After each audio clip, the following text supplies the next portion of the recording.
Estamos en el sillón rojo de Publishers Weekly y quien está sentada en nuestro Chester rojo es nada más y nada menos que Camila Sosa Villada.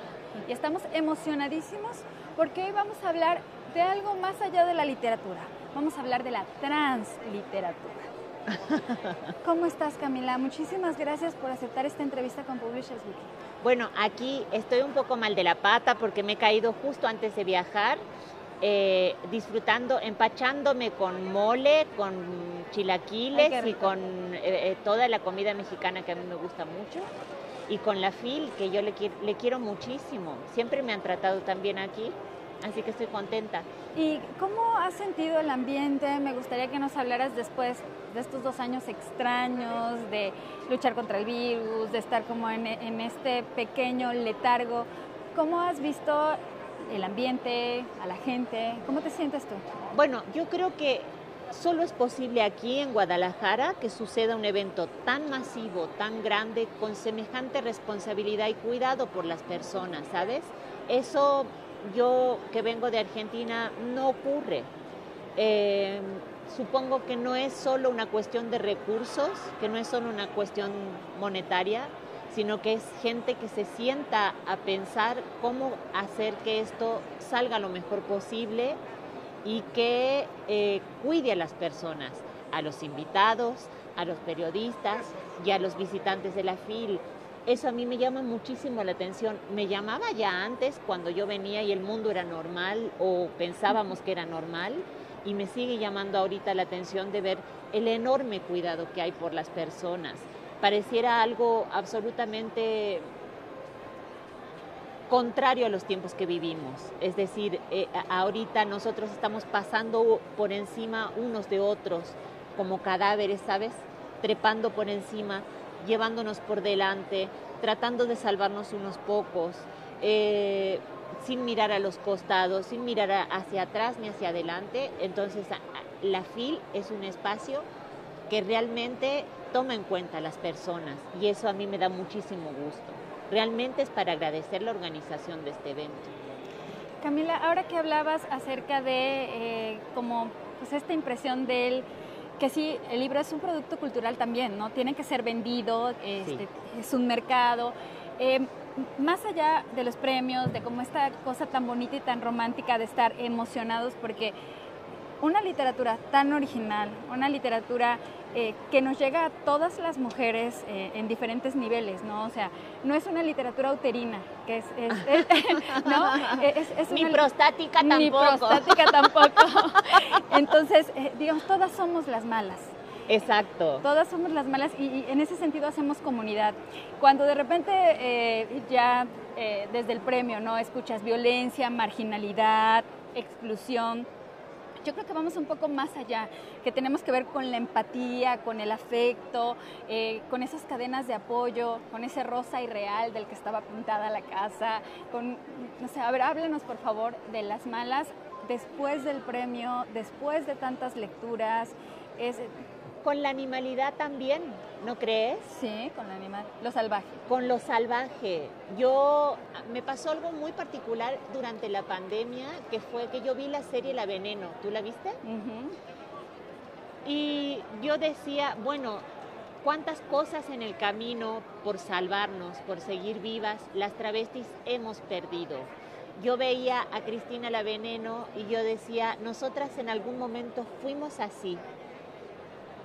Y por no animarnos a perder, comenzamos a hablar como hablaban el resto de las personas. Es decir, yo ahorita estoy sentada frente a ti, respondiéndote educadamente, tratando de ser lo más inteligente y concisa posible para llegar a la gente que está mirando, etcétera, etcétera. Pero había algo original y animal que nosotras habíamos perdido, o que yo al menos sentía que había perdido, y que lo ha tomado un sector muy peligroso de la sociedad, a ese salvajismo y esa animalidad que es la ultraderecha. ¿Entiendes? Es decir, ellos ahorita se están dando el lujo de ser tan animales como lo éramos nosotras. La diferencia está en que nosotras no matábamos a nadie, no nos quedábamos con el pan de nadie, no le hacíamos daño al planeta, ni lo contaminábamos, ni lo llenábamos de basura. Ellos ahorita han tomado la posta de ese salvajismo y nosotras educadamente pensamos que responderles así con suavidad y querer hacerlos entender y todo lo demás, vamos a lograr un cambio. Yo creo que tenemos que volver a ser salvajes, no admitir de ninguna manera que nos degraden, que nos hagan sentir que somos inferiores, menos inteligentes, menos fuertes, menos capaces. Sabes, tú eres la primera entrevistadora que se reconoce como parte de las malas. Por lo general, siempre somos las travestis una especie que va por fuera de la vida, ¿entiendes? Por fuera de la cultura. Entonces todas dicen, ay, pobrecitas, las travestis, cómo sufren, y su vida que es tan dolorosa, y lo que tú cuentas allí, qué terrible y todo lo demás. Pero ninguna ha dicho, oye, somos todas malas, ¿entiendes? Entonces yo digo, bueno, es hora de empezar a responder con salvajismo a determinadas expresiones que nos están perjudicando muchísimo y que están perjudicando el planeta hasta este punto. En ese sentido, ahora que hablas como de los círculos de poder, tiene mucho que ver este libro con ejercer el poder y también, no sé, cuando te refieres a Dante y al círculo del infierno y a las identidades sexuales no heteronormativas marcadas por la exclusión, creo que estamos superando, ya pasamos por la etapa de asumir que no todas las identidades responden socialmente a lo que se espera, ¿no? Pero ahora, ¿cómo formar parte, ya que tú estás asumido, de todo lo demás, ¿no?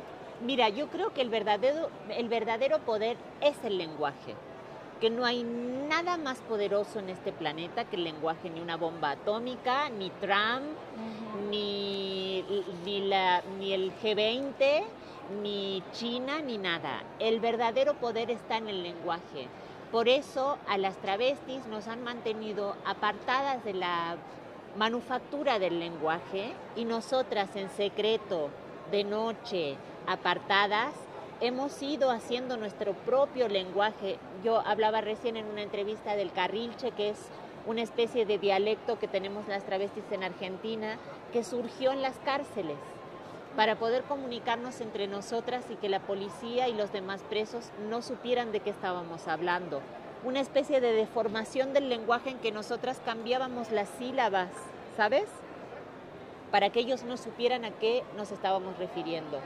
Algunas palabras ya forman parte del lenguaje de la sociedad argentina. Por ejemplo, que yo en las malas le uso muchísimo la palabra chongo o la palabra paqui, por ejemplo. Son palabras travestis, ¿sabes? Y luego está el hecho de cierta inteligencia para usar el lenguaje de una manera no utilitaria, ¿sabes? No solo decirle a un cliente, bueno, esto te va a salir tanto y tú tienes media hora y esto, sino también para jugar, para sanar, para divertirnos, para bautizarnos, para nombrarnos a nosotras mismas. Yo creo que ese poder de hacer lenguaje es el único además que nos puede llegar a salvar un poco de todo este apocalipsis que estamos viviendo. Hacer lenguaje, volver otra vez a hacer palabras, a jugar con las palabras y dejar de lado esa idea de que solo te comunicas con los demás para obtener algo, ¿sabes? Para comprar, para vender, para seducir o para lo que sea. No, solo para jugar y saber que tú tienes en las manos una obra de arte que no te cuesta nada y que viene contigo, que lo heredas de las mujeres de tu familia, que lo heredas de tus ancestros, que lo heredas de tus amigas. Estaba pensando en una especie de derechos lingüísticos, ¿no? O sea, que tú crees, no tanto como ir alterando. El lenguaje inclusivo a mí me causa mucho conflicto. Si tú me lo pides, lo utilizo. Porque ¿sabes qué?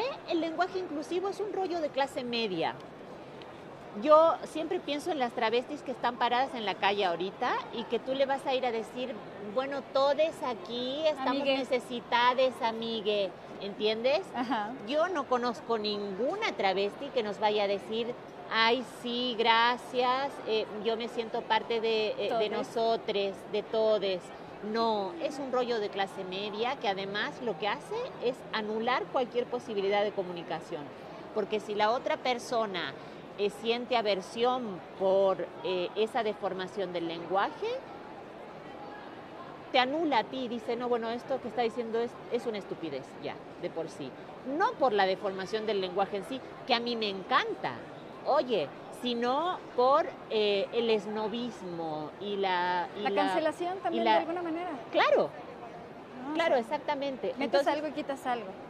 Entonces yo digo, bueno, hay que seguir jugando con el lenguaje, pero hay que sacarnos de encima un poco la clase media, oye.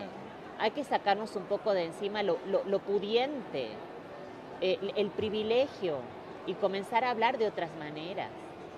Nosotras siempre fuimos corrosivas, siempre fuimos cáusticas con nosotras y con el resto. Siempre fuimos visionarias. Yo recuerdo los apodos, el que se me viene ahora, por ejemplo, la medio camino, le decían a las que estaban, que todavía no eran travestis, pero tampoco eran hombres.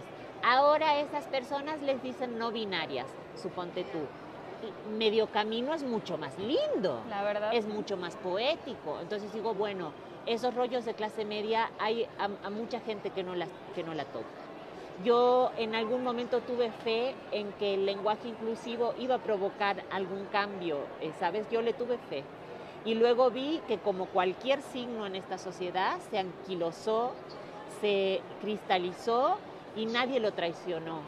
Al contrario, se usó para seguir marcando y para seguir diciendo, tú te estás expresando de una manera incorrecta. ¿Entiendes? Como una marcación todavía del lenguaje que justamente no debería existir. No, pues es una censura más. Ahora hablemos del oficio literario. ¿Qué estás haciendo? Eres poeta, o sea, escribes en prosa, pero eres poeta. Tienes unas imágenes, pues claro, ¿no? La poesía tiene una forma concreta, ¿no? Bueno, yo creo que es parte de mi travestismo. Es decir, hasta ahorita la literatura estaba bien delimitada. Es decir, tú dices, bueno, esto es una novela, esto es una autobiografía, esto es un ensayo, esto es una tesis, esto es poesía, esto es, un ensayo periodístico. Aparecen las malas y todo eso se les complica, porque no pueden decir... Clasificarla para venderla. Claro, es una novela, es una autobiografía, es una crónica. Bueno, incluso el prólogo de Juan Forn dice, bueno, es una crónica, pero también es un cuento de hadas, pero también es de terror, ¿entiendes? A mí me divierte mucho que no lo puedan calificar, y ninguno de mis libros, fíjate, La novia de Sandro, que fue mi primer libro, que todo el mundo decía, bueno, es poesía, está escrito en prosa. Pero, por ejemplo, ahorita lo que quieres hacer es seguir en el camino de escribir prosa. ¿Qué vamos a leer de Camila Sosa? ¿Qué esperamos los lectores que ya queremos leer algo más tuyo? ¿Qué esperan los lectores? Mira, en marzo, el 1 de marzo, en todos los países de habla hispana sale un libro de cuentos que se llama Soy una tonta por quererte, por Tusquets.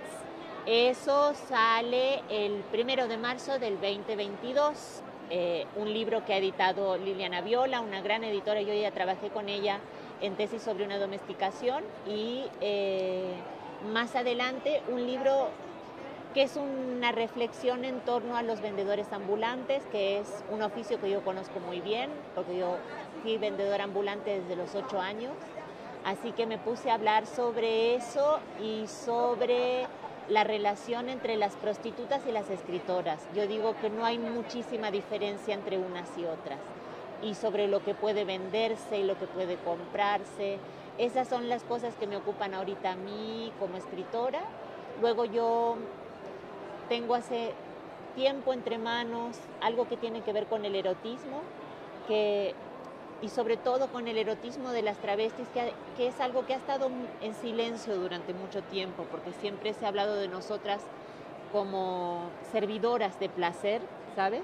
Como servidoras de deseo ajeno. O de fetichismo. ¿No? Y de fetichismo. Y luego yo dije, bueno, a ver, ¿cómo nos calentamos nosotras? ¿Qué nos gusta a nosotras? Y en eso hay un ejercicio lingüístico bien interesante, ¿sabes?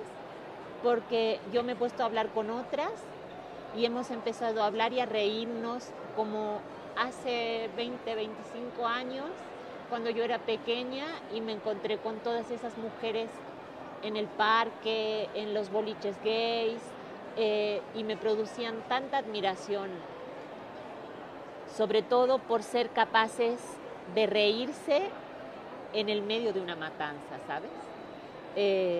Y no había nada más vital que el sexo. A mí me da un poco de vergüenza estar diciendo qué estoy escribiendo y todo. Tú has visto que los escritores siempre están diciendo, yo estoy escribiendo ahora, yo escribo mucho. Bueno, la escritura es algo tan íntimo, que sucede de una manera tan íntima, que ponerlo así en público suena un poco una fantochada, como algo... No, te sonaste con una sensibilidad literaria de pocos autores. ¿Verdad que sí? Ajá, porque estabas a flor de piel compartiéndome qué está pasando. ¿Sabes además qué? Yo creo que no había ninguna novedad, que no estaba pasando nada, que desde hacía rato nosotros estábamos leyendo a los mismos escritores, a las mismas escritoras, hablar sobre los mismos temas. Yo digo, bueno, desde Lemebel en adelante, ¿qué otras cosas sucedieron que hicieron que la gente se sacudiera y se incomodara? Y dijera, ¿y esto? Pero también como un personaje literario, ¿sabes? Como un personaje que surge de la literatura, una escritora que llama la atención por muchas cosas, no solo por lo que escribe, ¿sabes? Sino también por su historia, sino también por su desfachatez y por su no acuerdo. Por no estar acordando con nada, ¿sabes? A la vez publico con Planeta, que es una de las editoriales más importantes del mundo. Entonces, sí, no estás en una independiente, pero estás en rebeldía, te mantienes en resistencia, pero hay algo también que es maravilloso, tienes la piel delgada, o sea, eres alguien honesta, eres alguien que no está tratando de exprimir el estilo literario para que la gente se sienta Ay, no, de ninguna manera, no, yo no podría hacerlo nunca, no, ni tampoco... Bueno, eso también tiene que ver con que yo hago teatro, con que soy actriz y con que canto y todo lo demás. Yo no tengo necesidad de, ¿cómo decirlo? Yo no tengo ninguna necesidad de estar llamando la atención ni de estar justificando mi escritura frente a nadie. Yo soy una persona pública desde que comencé a travestirme a los 11, 12 años en mi pueblo. Entonces, yo estoy acostumbrada ya a estar en boca de la gente. Entonces, el único espacio íntimo y en el que yo estoy siendo yo misma es cuando estoy escribiendo. Camila, pues a mí me encantaría tenerte aquí todo el día. Tengo muchísimas preguntas. Quiero saber si tuviste derecho a ser feliz. O sea, pudo haber sido muy fácil empezar con lo de vas a acabar tirada en una zanja, pero a mí me interesa más como entre todo esto nos podríamos ir por los bordes, por la marginalidad, pero me gusta la carcajada y el sentido del humor para hacerle frente al dolor. Bueno, mira, Pascal Quinar dice en El sexo y el espanto algo muy inteligente sobre Epicuro. Él dice que los grandes regalos que nos hizo Epicuro fueron 4. Saber que la felicidad puede obtenerse, que no hay que temer a lo divino, que todo lo espantoso es tolerable, y me falta uno que es... Ay, ¿cuál me falta? Y que la muerte no es terrible. Esos fueron los 4 regalos que nos dejó Epicuro. Pero claro, nosotros le prestamos atención a Platón y ya nos distrajimos de lo importante. Yo creo que sí, que la felicidad puede obtenerse. Y mira, yo no te estoy hablando ahorita de que yo tengo dinero porque gano dinero con el libro. Somos y de que viajo, ay, que todo el mundo. No, yo recuerdo, tenía 14, 15 años, yo me levantaba para irme al colegio, me hacía mi desayuno a las 6 de la mañana en un pueblo donde hacía 17 grados bajo cero Y en el camino al colegio yo me detenía. De mi mochila sacaba una máscara de pestañas, me hacía así en las pestañas antes de entrar al colegio y para mí era la sensación más potente, más poderosa, ¿sabes? Más feliz de mi vida. De manera que sí, la felicidad puede obtenerse. Te agradezco muchísimo que te hayas sentado conmigo a platicar, abrirnos el corazón, abrir los libros. Camila Sosa para Publishers Weekly en español. Muchísimas gracias. Gracias.